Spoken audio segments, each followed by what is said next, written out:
Eu entendo as recordações como fósseis que se acumulam nas formações rochosas e que nos surpreendem com imagens de peixes, de meia ave, etc. Portanto, recordando assim, nesse sentido, aquilo que a vida realmente nos revela e que me ocorre, por exemplo, é de ouvir à noite o teclado do meu pai a escrever e ainda ele, ao mesmo tempo que escrevia, lia aquilo que estava a escrever, mas lia de uma maneira, um sussurro, era um sibilo, era realmente muito surpreendente. E lembro-me de estar a espreitar no espelho do corredor, a vê-lo na máquina a escrever. E tenho imensas recordações, porque acompanhei-o sempre, não é? E em miúdo, mas esta foi talvez a mais remota. Ler-lo, por exemplo, ele lia muito em latim, lia-me a Eneida, que ele gostava imenso da Virgílio, e eu lembro-me de sem perceber nada o latim, mas aquilo eu pedia-lhe para ele ler, porque, de certa maneira, o som e de alguma maneira, a intuição dava-me um prazer imenso. Mas há muitas, podia estar aqui a enumerar muitas recordações. Mais tarde, por exemplo, o esforço que ele fez de me convencer a nadar, a ensinar a nadar aqui nas piscinas de Espinho, a andar de patins. Eu nunca tive jeito nenhum para desporto e realmente foi um esforço dele.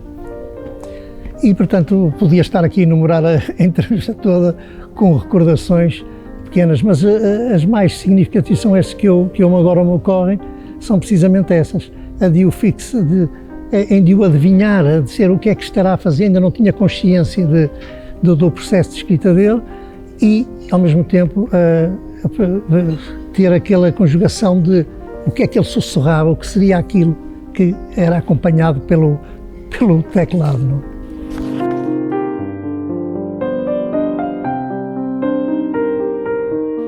A nossa relação era uma relação fraterna, quase foi meu companheiro da adolescência. Não é? Espinho todo Espinho se lembra, o Espinho mais velho, lembra-se das nossas conversas constantes, em que aproveitei muito das discussões, por exemplo, discussões do género da filologia, ele era licenciado em filologia clássica.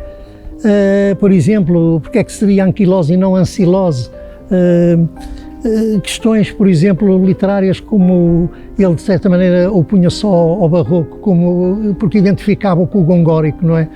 E eu tive sempre gostei imenso, considero-me até barroco. E agora, curiosamente, o Urbano Tavares Rodrigues, por exemplo, considera A Desnudez Uivante um romance neobarroco.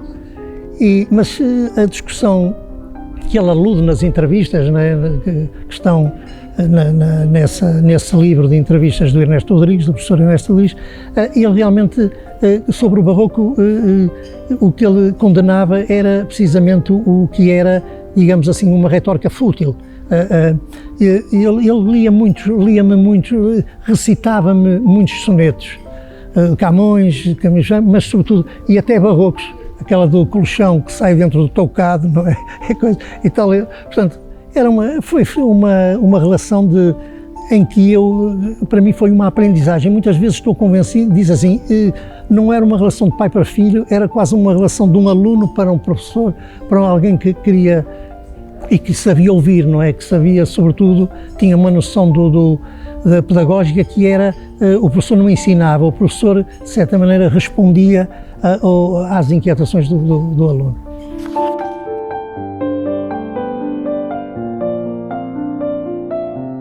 A mais-valia a que eu sinto foi, digamos assim, incutir-me o apego à leitura, à necessidade, à preocupação do conhecimento.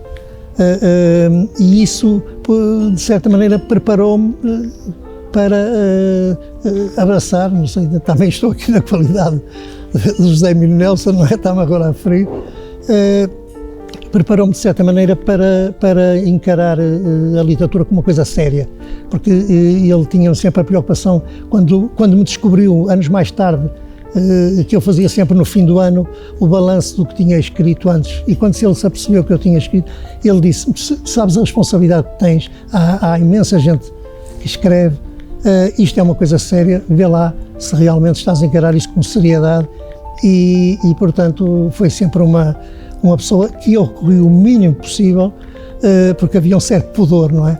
Havia um certo pudor de mostrar as nossas coisas, e por outro lado, ele tolerava muito bem muitas críticas que lhe fazia, porque teve sempre, até numa legenda de um livro, a juventude como concreta renovação do mundo, não é? Teve sempre um respeito muito grande mesmo pelo aquele jovem mais atrevido, mas também mais ignorante, quer dizer, e isso para mim foi um incentivo grande, não é?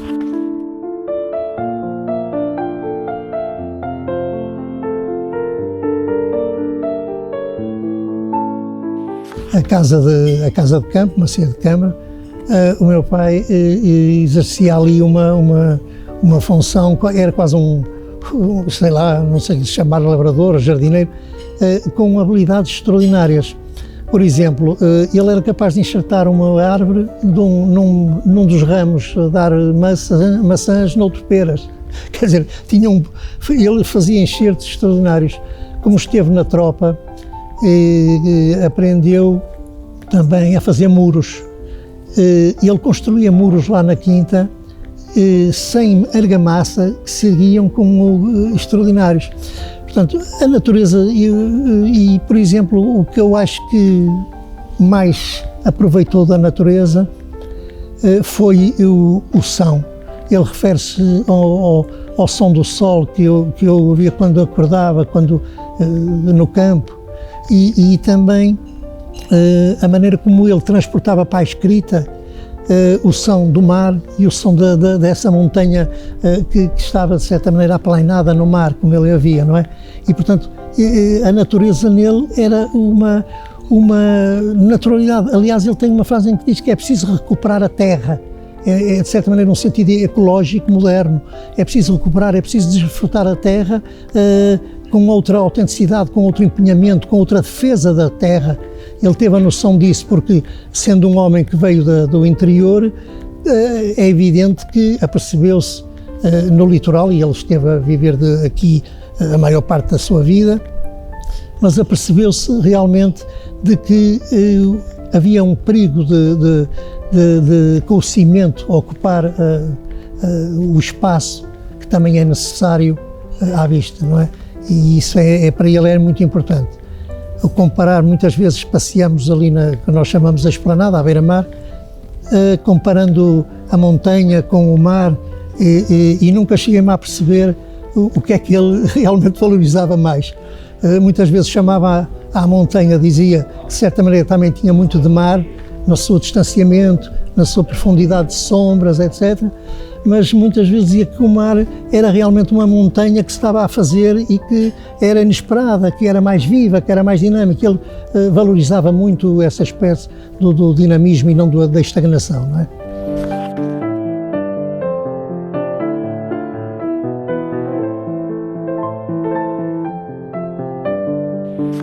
Eu penso que essa entrevista foi uma entrevista de 43, não é? É uma das primeiras entrevistas. Repare que nessa altura, quer no aspecto, ele ainda não tinha ido à tropa, quer no aspecto da sua vida social, de emprego, digamos assim, quer na sua vida de escritor, estava nos primórdios, estava no princípio. E, portanto, havia uma estabilidade mais social do que outra, porque a instabilidade, essa é própria da escrita. Um escritor está sempre em sobressalto consigo próprio, com o desassossego, não é? Com a palavra consagrada do desassossego. É um homem desassossegado. E, portanto, não me parece, na profissão dele, que ele exercesse isso de uma maneira instável. Nem na profissão depois, que ajudou também a agroindustrial, com o meu avô José Tavares de Oliveira. Mas que ele deu uma ajuda nisso. aí não me parece que seja. Agora, no aspecto da criação, há uma perturbação, sobretudo nos momentos da escrita notável, e a escrita dele, como sabe, foi uma escrita que partiu de um conceito, poderemos falar, não sei se vai tocar nisso, mas um conceito de exigência e não de quantidade, não é? E, portanto, era algo que o motivava e que o fazia concentrar com muita exigência. E isso é um aspecto que não dá tranquilidade, não é? Quer dizer, é um aspecto inquietante.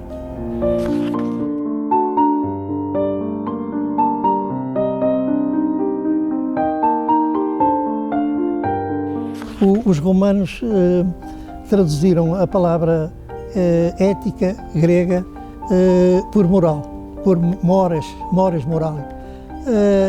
E reduziram os dois conceitos que a palavra grega tinha, que era das regras, que é moral, ou aquilo que é a interioridade que faz agir a ação, na ação, o homem, que é ética. Eles conseguiram desdobrar a palavra e, portanto, nós falarmos de moralismo, não sei bem o que é que se pode entender por isso. No entanto, quero dizer, lembrar outra vez, que o Marmelo e Silva era licenciado em Filologia Clássica, portanto, com uma ligação, um apego muito grande ao greco-romano, à cultura clássica, classista, e a cultura classista era por um conceito da valorização do homem. Eu penso que nas entrevistas ele fala em profundidade e autenticidade. Aliás, a palavra autenticidade é muito da geração do Marmelo e Silva. É claro que dizer que é um autor moralista, por exemplo, no momento em que vivemos hoje, se calhar pode-se confundir, mas tem, precisamente, eu lembro-me que a palavra deve-se entender, e no caso dele, que era formado em grego e latim, deve-se entender nestes dois sentidos, sentido, portanto, da regra moral, que ele preservava como pedagogo, realmente fala disso, e como ele diz até criar uma maneira de agir, tem essa ligação, portanto, e com esse pressuposto. Não sei se consegui articular muito bem esta questão, mas é realmente complexa porque há muita deturpação do termo moralista, não é? As pessoas parecem que têm vergonha de dizer que são moralistas, não é? E portanto...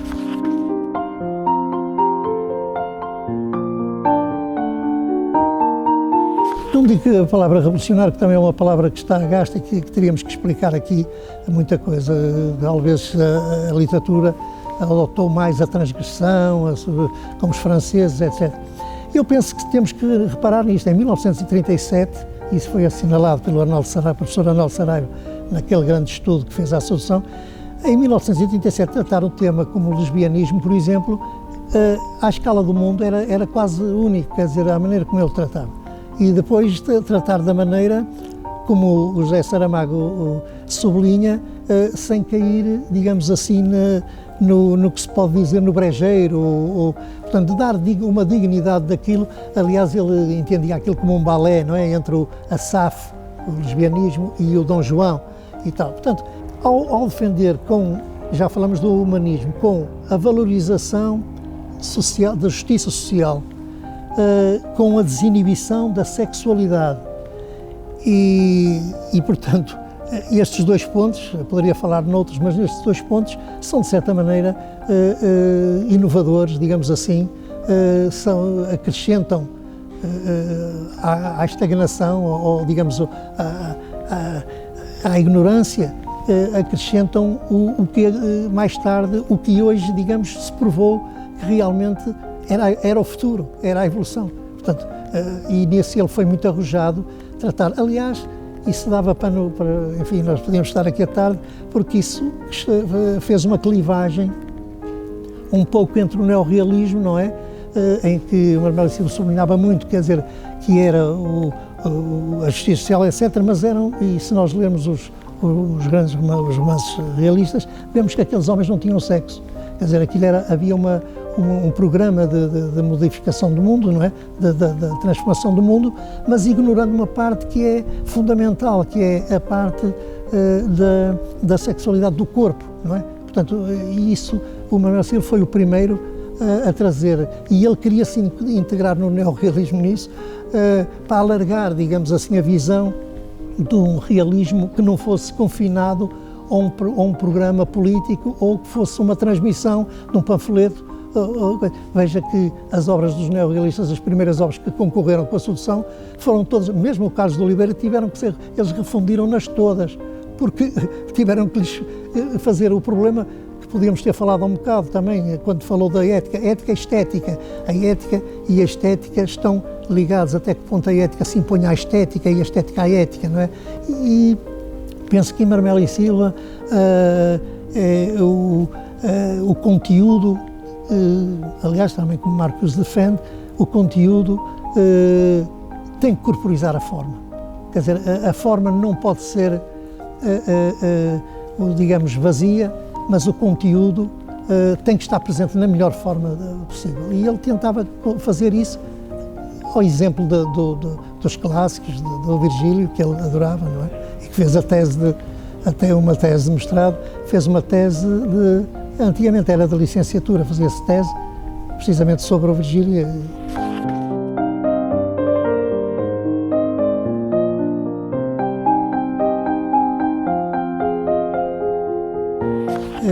O Manuel Silva teve sempre uma percepção muito grande de que a sociedade não podia estagnar no ponto em que estava.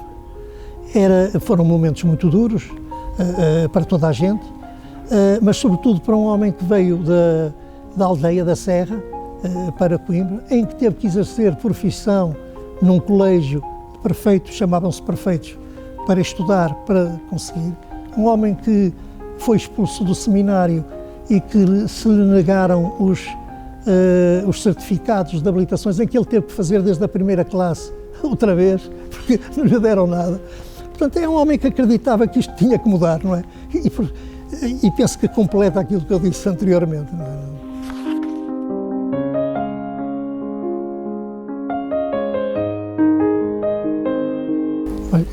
Aí há dois problemas. O problema que é indiscutível, que as pessoas que não têm muito, digamos assim, de contestar, é de que ele ao dizer que eu não escrevo para vender, não é? Mas escrevo por escrever. A frase parece que se completa, escrevo por escrever, isto é, um escritor não tem que ter um público-alvo, a não ser que queira realmente construir para vender, para o mercado, uma resposta ao mercado. E a preocupação dele, ainda com coerência com a formação clássica, ele dizia-me imensas vezes, e uma coisa que o apaixonava, que o Virgílio da Eneida, nunca morreu ainda à procura de uma palavra para um verso. E portanto, o que é que ele fazia? A obra dele tem um aspecto muito curioso, que é este. Ele criou um livro que é o Sonho e a Aventura, que é parece uma placa giratória em que os livros entravam ali, não é? O depoimento entrou, o conto de João Baião, etc. E depois se transformou, por exemplo, o conto de João Baião em Ser e o Ter. Quer dizer, e eles estavam ali e nas sucessivas releituras que ele reescritas, essas reescritas, ele realmente os completava, os aperfeiçoava e tinha sempre a noção de que devia escrever só até um livro. Ele fala muito do exemplo da Menina e Moça, como uma obra, realmente uma obra-prima, em que não era preciso mais nada. E nós temos exemplos em poetas como Camilo Peçanha, etc., que não escreveu, até nem chegaram. O Cesário Verde não chegou a publicar um livro, não é? Foi um amigo que lhe publicou. Portanto, teve sempre a noção da quantidade, embora salvaguardando mais tarde, dizendo que há autores que pela sua quantidade se afirmam. Temos um exemplo extraordinário, discuti aqui em Espinho com um lente brasileiro que veio cá, e que me surpreendeu, por exemplo, sobre o Dostoiévski, em que é um escritor que escrevia mal, em grande quantidade, e é um gênio. Quer dizer, a experiência, a valorização e tal, que ele incluiu lá, e o psicologismo mesmo, quer dizer, superaram tudo isso. Portanto, não há uma regra definitiva. Agora, o que se diz é isto, fazer livros com a perspectiva do mercado não é. No entanto, a sedução, por exemplo, esteve semanas, quando antes de ser proibida, depois acabou por ser proibida, para o livro negro do fascismo faz referência a isso, mas a sedução chegou a estar nos best-sellers semanas e semanas, porque as pessoas com o termo sedução já se calhar, não é? Mas é um livro quer dizer, com depuração, como O Adolescente Agrilhoado, são livros feitos realmente com aquele estilo que o Virgílio Ferreira falava de estilo invisível, quer dizer, encanta-nos pela maneira, e não há palavras a mais, não há gorduras, quer dizer, e nesse sentido, eu acho que até ele tem a obra é grande demais, e até também um bocadinho por culpa minha, que o forçava muito, desafiava muito a acrescentar à obra. Por exemplo, a Desnudez do Levante é o maior romance dele em quantidade, e discutimos muito, eu vinha cá todas as semanas, discutíamos um capítulo e tal, e realmente, mas ele teve sempre a noção de que era preciso ser contido, tenso, e o que se escrever tem que se pôr isso, não pode ser dito de outra maneira, conforme está. E, portanto, nesse constante aperfeiçoamento que ele fazia.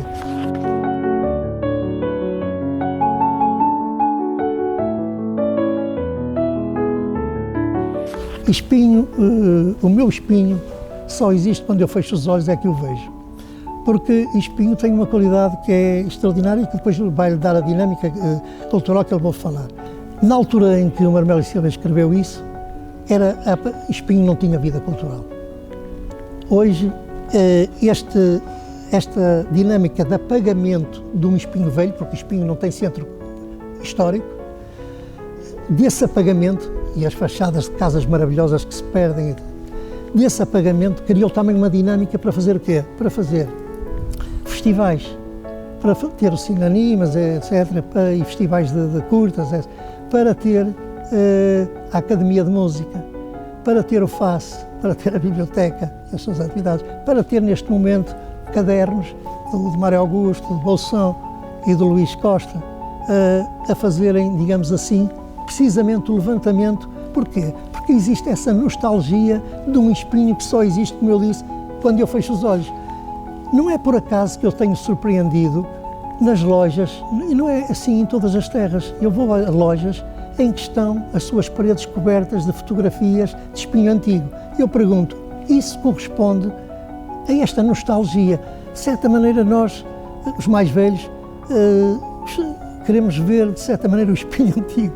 Mas a riqueza de Espinho é precisamente isso, é ser uma cidade mutante, uma cidade aberta, uma cidade que nasceu moderna, já com os seus quarteirões, com a sua viabilização, mas ao mesmo tempo é evidente que também nos recorda. Eu acho que devia de haver, urge, e penso que o FAS já está a fazer isso, mas havia de ainda insistir mais nessa coleção de fotografias, na preservação, pelo menos de uma memória fotográfica que nos desse em Espinho naquilo que nós conhecemos. Lembro-me de criança, de estar colado na avenida, e eu ainda fui daqueles que olhava as raparigas, não é? A passear em dois momentos, que a avenida compacta que se fazia. Ir à beira-mar era uma coisa proibida, só por uma fuga aos pais. E hoje, precisamente, mudou-se um pouco a avenida. Portanto, Espinho está em constante. Digamos, é um monte de areia, é como se estivesse a construir na areia um monte e o vento levasse a uma onda do mar. Mas depois faz-se outro monte, quer dizer, tem essa riqueza, uma riqueza de se transformar, de voltar a ser outra coisa. Mas felizmente também se está a preservar muito daquilo que se altera.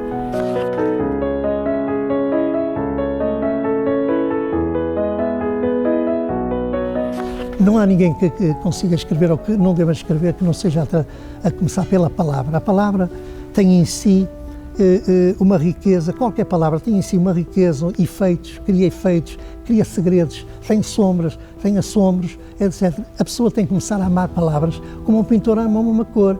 Quer dizer, uma pessoa, às vezes um poeta ou um escritor faz um livro porque descobre uma palavra. há indivíduos que descobrem uma palavra, e já me tem acontecido pegar numa palavra, gosto desta palavra. Eu, uma vez fui convidado, por exemplo, para uma revista que ainda penso que se publica e até é muito conceituada, que chama-se Umbigo.